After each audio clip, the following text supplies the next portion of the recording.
have Janna and Lulu in the same comp without a solo lane, as Lulu skipping around causes everyone to be amused. Yeah, just the fear in Ian when this like adorable little Yordle turns up to the lane.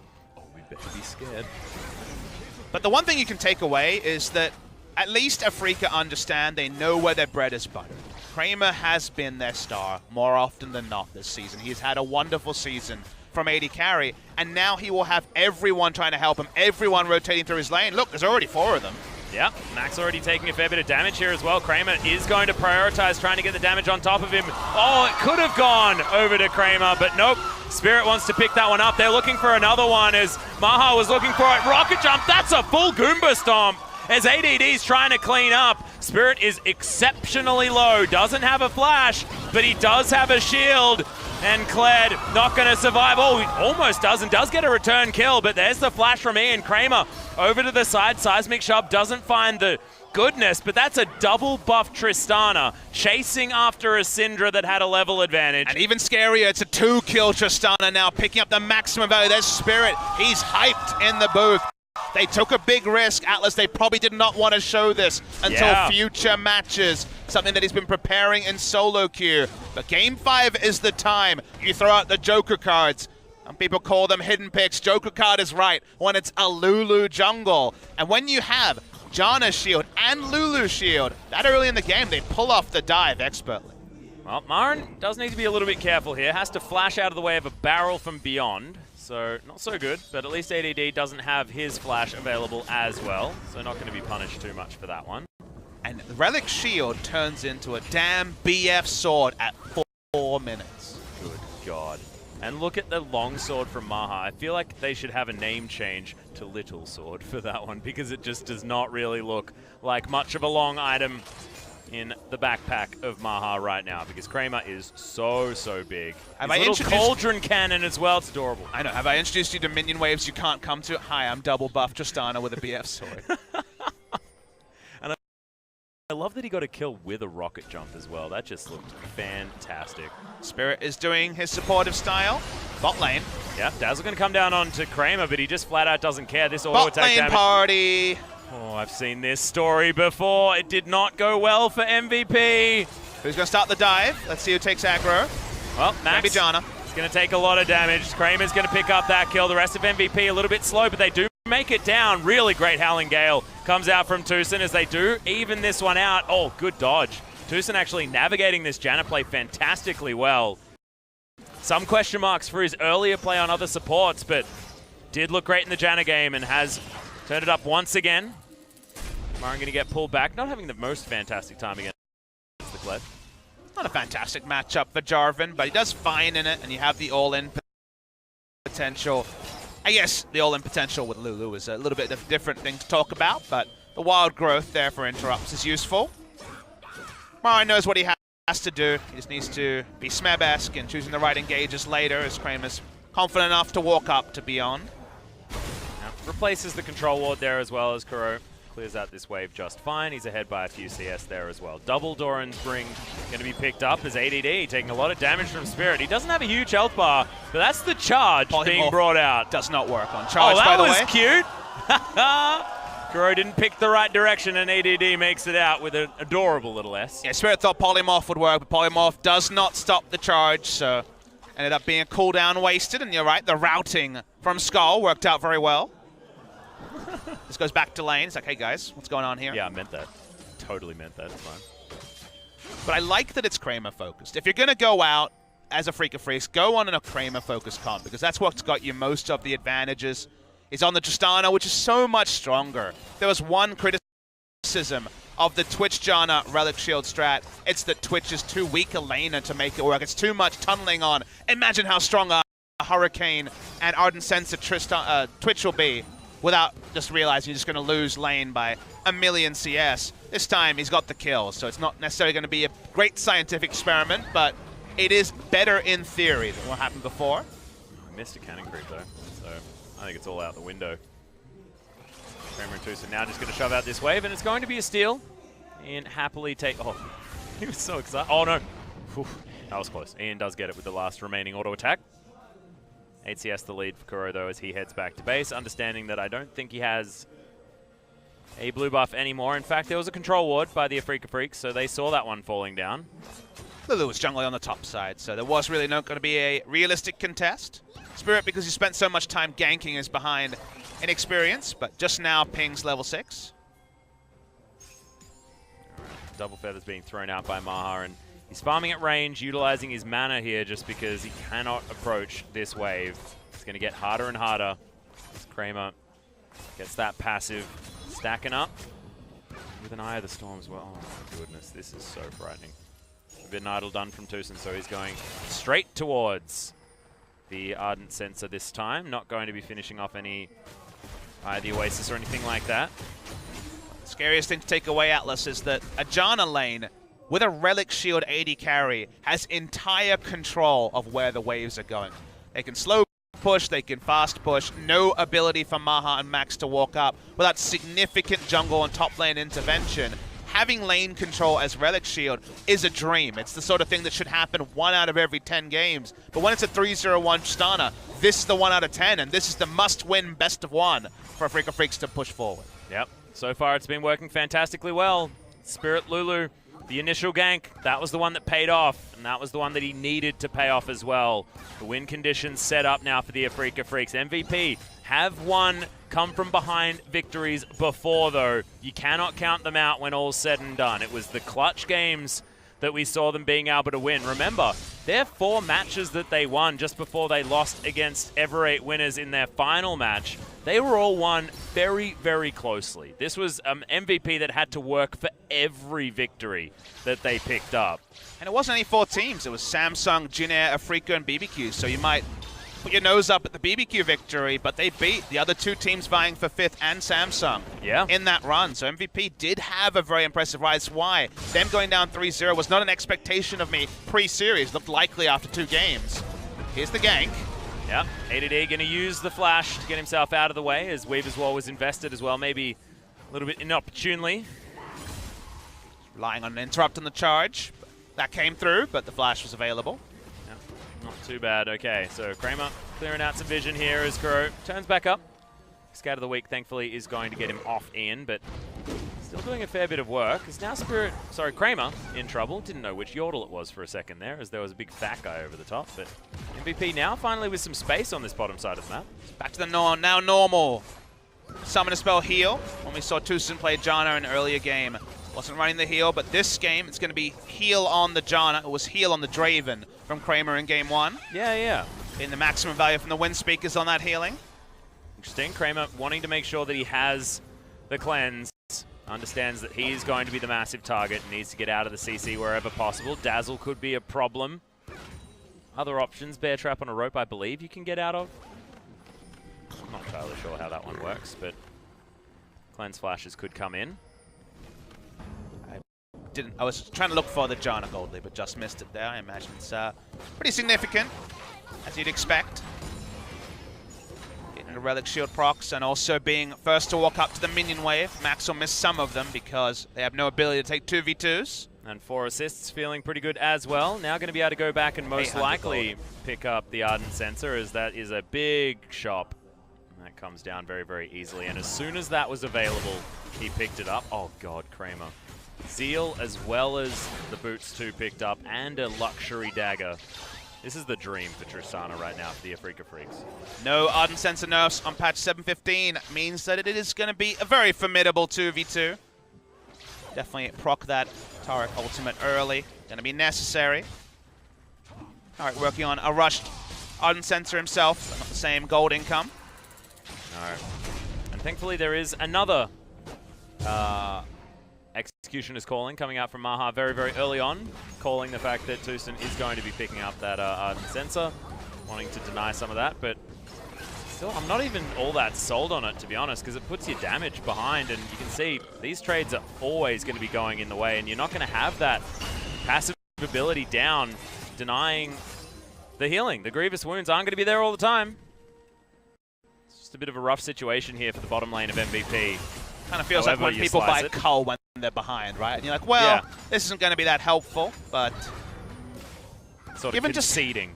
When you're against a Janna with Summoner Spell heal, wind speakers, It's hard not to, but again, I don't know if they'll have the latitude because they're going to watch a turret go down. If Afrika are on point with their macro, it's a bad decision by MVP. If they're not, then it can work very well. So we'll hold the point for now and revisit it later if the lack of damage from Maha ends up being a critical factor to hold back MVP. I feel like Kuro is constantly trolling me, by the way, Papa. Always has that cheeky sapphire crystal. Just always has one. I don't even know what he's building it into. He's putting it into a lost chapter, Atlas. Yeah, well, I know that, but like, it looks like he's going for Leandru's Torment. It doesn't work, you know? It's frustrating. Anyway, it's fine. Still wants the Merlinomaton, so it does make sense. And Freak's gonna grab themselves a Cloud Drake for free. Probably would have preferred a different one, but still absolutely fine. Spirit's gonna lock that one down. They were going for a cheeky steal, but no joy in it this time. Max, of course, known to steal with things like Gleaming Quill from Rakan onto Barons and death sentences and all sorts of things, but can't quite get the Dazzle steal over the wall. Not even sure whether it has the range. And all this is credit Spirit. The early gank, the smart pathing, the creative jungle choice. There is no other game where a Lulu, Janna, Tristana are taking no damage from a Drake and soloing it down with no contest, unless you get incredibly fed in the early game to allow it to happen. So credit where credit's due. They sub in the experienced jungler, rolls the dice, but he rolls high. Sixes abound. That means they get the free Drake and they start stacking. Yep, and now the backs are going to be coming in late. MVP a little bit late on the rotation to try and get their bottom lane towards the top side of the map. Ian will get himself a blue buff, but that is going to be the Tristana with some free time on the turret. And ADD needs to be extraordinarily careful. And that's always frightening to talk about when it's basically a 1v1. Tucson wasn't even really there, and still Kramer doing a heck of a lot of work. But now they make their way towards the turret. Maha and Max are going to get there in time. Just give me some steps. They don't have the ability to face check to put down deep vision very easily. Lulu doesn't want to do that, doesn't want to have to use wild growth on herself if someone is lying in wait. So to actually pull off the turret destruction rotations, they do need a bit of a coordinated effort. Maybe just Kura popping up and putting a Weaver's Wall behind the turret to allow them to push. So without the vision, it becomes more risky and just slower for Tristana to take down these side lane turrets. Yep, Spirit continuing to run his way through as he's got the Aether Wisp heading towards his Ardent Sensor as well. It's going to be a lot of sensory proficiency from this team this time around. Maybe I won't be able to pull off my colorful language like before, so much censoring. The censorship is crazy. Ian, we're going to need some censorship for this as, oh, the wild growth is good. Spirit actually escaping as Kuro, looking for some more threaded volleys. Marin finds the Cataclysm, needs the auto attack and finds it. It's actually going to be the Tristana that locks down the kill onto Ian as ADD is being chased out by the Afrika Freaks. Jumps off Skull, he's going to get destroyed. See you later, Cleddy boy, and that's a double kill for the Tristana. Massive Kramer now. As Max and Maha have to look on in horror as this juggernaut of a tiny, adorable Yordle is going to tear apart their base. And Beyond might have to just throw the cast to stop the turret going down. Tries it. He does it to knock Kuro away. That doesn't really do too much. Threaded Volley even going to punish him afterwards as the shield from the Eye of the Storm from Tucson doing so much work. The Windspeaker's blessing, man. I mean, that mastery is a bit silly sometimes, but also it's just an accelerated Janna. Janna's the one champion who just never leaves her AD carry. Same thing for Soraka, I guess, but we never see Soraka in competitive in Korea. So you're able to get that maximum value from the heal, from the shield, from the Monsoon as well. So just able to roll in, take down another turret. Couldn't get the mid lane one. Top lane dies for free. Infinity Edge probably available on the next back. Things going swimmingly for Afrika Freaks to stop the reverse sweep from MVP. Yeah, and this sort of reverse sweep denial is not something that you see all that often. We mentioned it at the end of the last game, but often with momentum, a team can carry out the reverse sweep. It's why we talk about it all the time, that these are a possibility. But Afrika Freaks have always proven that they're not a team that's based on momentum at all. It's not about that. It's about the fact that you get something different almost every time, and this time we got Spirit playing Lulu jungle and making it work to fantastic effect. Even Kramer just getting that one cheeky auto attack on Max, shredding his health bar into shreds, which is what happens when you shred something, but we're running out of adjectives this game. There's a Ninja Tabi as the only armor item in the game, so you can tell that Kramer is an absolute god at 17 minutes in with 2 items and Ardent Sensor. Seems like a poor choice, but I guess when you've got Kled, he ain't going to be building armor just yet. Got his Titanic Hydra completed. Could have built a Tabby and Tamarin, but focused on the Titanic, like I say. That was some visual lag. That was a bit odd. But Wild Growth goes down. It's a very large J4. Kramer can't decide whether he should go for an auto attack or take red. He's getting both. Yep, and... Oh. See you later. Couldn't get the second. So couldn't get the camp just yet. There it is. Hey. Nice. I think we're talking about a red buff more than the fact that ADD just died. Well, they're about the same level of difficulty to take, apparently, because he's... Look at this. Kramer going for the gank. Setting himself up with the body slam. Oh, wait, no, that's a rocket jump. Consider what the 2 people who will just literally stay within less than 500 units of the Chitana all-time provide Kramer. 2 shields, a speed up, knockbacks, 2 of them, healing. They are absolutely CC. The absolute best friends. We're seeing a Riot-produced cartoon coming through. These are the main 3 characters. Aimed at children. It's basically the Powerpuff Girls. Yep, pretty much. Except Tusin's too tall. Damn. That was so close to being amazing. But ADD at least able to clear out this wave. Base not broken yet. Inner turret still remains in the mid lane and the top lane. But it's only 3 kills preventing a perfect game from MVP. It's about an 8,000 gold lead. They had a great 2 games in a row, did MVP. Really looked like the draft was thought out well. Their red side drafting was fantastic, but a Freak of Freaks showing that we get red. We're able to do the same thing, and this was clever, and it was telegraphed very early. I mean, the Lulu was picked round 1. Really? Telegraphed, you say? Oh, yes, telegraphed. They should have known. Yeah, they should have known. Where else is the Lulu going to go? All I'll say is, think about the fact that if a Freaka win, they've won 3 games. 2 of them very much prepared drafts. The Draven draft against Zac, prepared draft. This game, prepared draft. As, well, ADD, if he gets interrupted, he's going to be dead. Yeah, and he got interrupted, so he's dead. Bear trap on a rope, but that is not the bear that you want to be trapping. Oh, you just need 1 more auto attack as Kramer is looking for it. Dazzle comes down, but Marin just being the front line here for this Kramer rocket launcher in the background. I know he's not Jinx, but still, it feels like rockets now coming out of that pellet shooter. Dragon is once again going to be taken down. Freak of Freaks, back-to-back clouds into an ocean. I just need to know how many prepared drafts they have at any one time, because game 3 and 4, they went back to the Gnar comp. It just didn't work. It seemed stubborn from a Freaka compared to game 2 especially. Game 2 was the only game which was pretty standard. Game 1 and 5 is prepared drafts, but whoever their analyst is that's coming up with these prepared drafts, or whether it's just off the back of Spirit or Marin having a big say in the drafting, they're genius, honestly. It's a really cool draft, and this game is artificially impacted by the early level 1, or level 3, I guess I should say. So I imagine a revisit to the strategy will be needed to gauge how strong it is, but you can't help but look back and nod your head and say nice as an analyst, because it's creative, it has obvious synergies, and Lulu in the jungle is very capable. Even if it was an Elise, for example, she could be invaded on and killed. Yeah. Oh my god, Kramer does so much damage. That was cute. Decides not to pursue anything beyond getting a bit of respect here as Max turns up to this lane, but it has to be Maha going back home. Ain't no options for him. No heal available, and no Featherstorm now either, so the protection just ain't there. And Kramer, look at how much he doesn't care. Aww. He was doing the cool guys don't look at explosions, but didn't quite work out. The Storm going to help out. Fortification or no?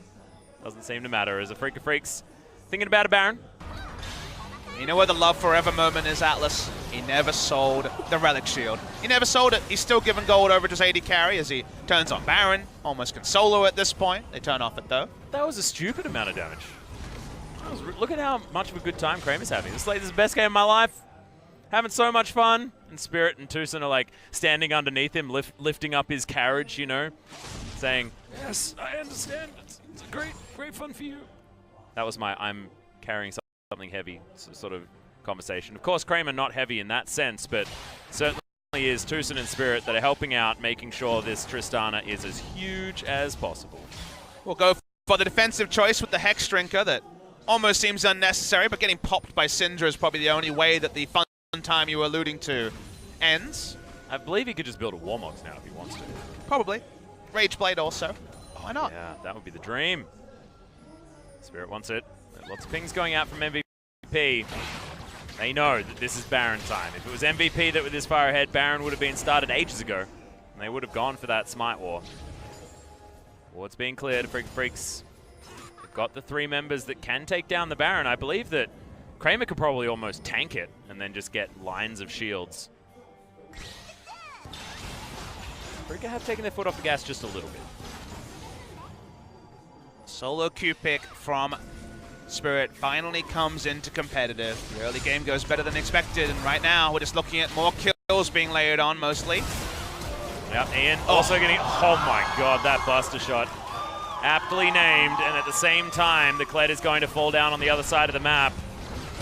Red buff is going to fall. Beyond is actually looking for the deliverance of Kramer, but Redemption comes down. It's like nothing happened. As Maha needs to stand in the Cosmic Radiance, he does. It's the only way that they survive, but Beyond not going to survive for long enough. He gets destroyed halfway through the Weaver's Wall as Kuro comes in at exactly the right time.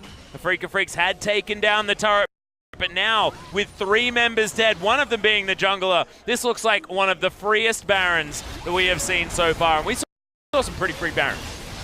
Kramer turns onto it, it explodes, no one can go near, Tark's not going to be face checking. Baron to Afrika, 10,000 gold lead at 20 minutes-ish.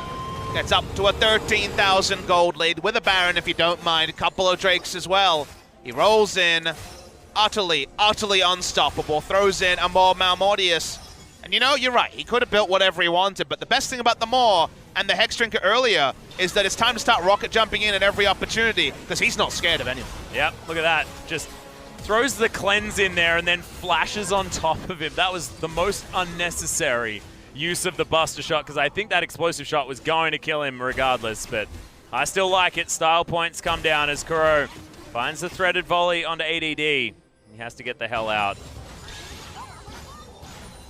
Freaks certainly got themselves set up to take down this game. Here are the Powerpuff Girls again. Yeah. 009 in form of Janna. We won't tell him that he's the James Bond member of the Secret Service that often dies in the movies. Oh yes, 009 did not survive very, very well. I'm biased towards 006. He's my favorite. Alex Trevelyan, you like a bit of the scene bean? I do. Yeah, me too. What is with you and words today? What do you mean? It's like it would dropped on your head this morning. Well, if you would pronounce it phonetically. I used to call it that when I was a kid and I liked it. Okay, Freak's going to start off what could be the last battle as the Wild Growth comes in. Everyone sees ADD does find his way into the backline as Spirit's going to flash out of the way, but Kramer's the one we got to be looking out for, and he's just doing so much damage. Kuro gets the first kill, and it is going to be Beyond, and Redemption comes in. Everyone's healed back up. That is disgusting. As look at these Nexus turrets erupt under the fire of this Tristana. This is the Afrika Freaks turning around the reverse sweep from MVP, looking for their date with Samsung. They've got some interesting compositions, but look at these heals coming out from the Afrika Freaks. There is no engagement that's going to work. Maha finds himself in entirely the wrong position. Everyone melts. The triple kill on the end for Kramer. See you later, Nexus, and welcome to the next round, Afrika Freaks. Denied a reverse sweep 2 days ago. No reverse sweep